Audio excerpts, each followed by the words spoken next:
আসসালামু আলাইকুম। আগামীকাল আমাদের এই শেডে বাচ্চা আসবে, তাই এই শেডের পূর্ব প্রস্তুতিমূলক যে কাজগুলো আছে সেই কাজগুলো করা হচ্ছে। তো এখানে এরা আমাদের যে চিক গার্ড আছে, চিক গার্ডের মধ্যে যে তুষ আছে, তুষগুলো ঝাড়ু দিয়ে সমান করতেছে।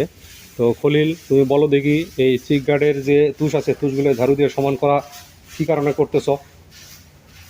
স্যার আমরা এখানে পেপার বিছাবো, প্রথমত তুষটা সমান করে কী করবা? তুষ পেপার বিছাবা না? পেপার বিছাবো। অর্থাৎ পেপার তোমরা যদি বিছাও, যদি তুষ সমান না করো, তাহলে কি হতে পারে? পেপার উঁচু নিচু থাকবে। ফিটটা চলে যাইতে পারে। তখন ফিট যদি দাও, সেই ফিটটা পেপারের নিচে পড়ে যেতে পারে। ঠিক আছে, এতে ফিট কি হতে পারে? ওয়েস্টেজ হতে পারে, তাই না?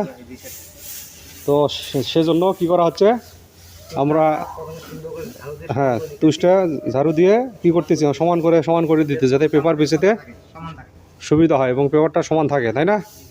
আর হচ্ছে ঝাড়ু দেওয়ার সাথে সাথে যদি কোনো ময়লা পাও, সে ময়লাটা ওটাই নেবা, সাথে ধরে নেবা, তাহলে আর সমস্যা হবে না। হ্যাঁ, সুতা বা কোনো কিছু থাকলে পরবর্তীতে কি হবে, যে ছোটো বাচ্চাগুলো এই সুতাগুলো নিয়ে দৌড়াদৌড়ি করো, ফিট খাবে না।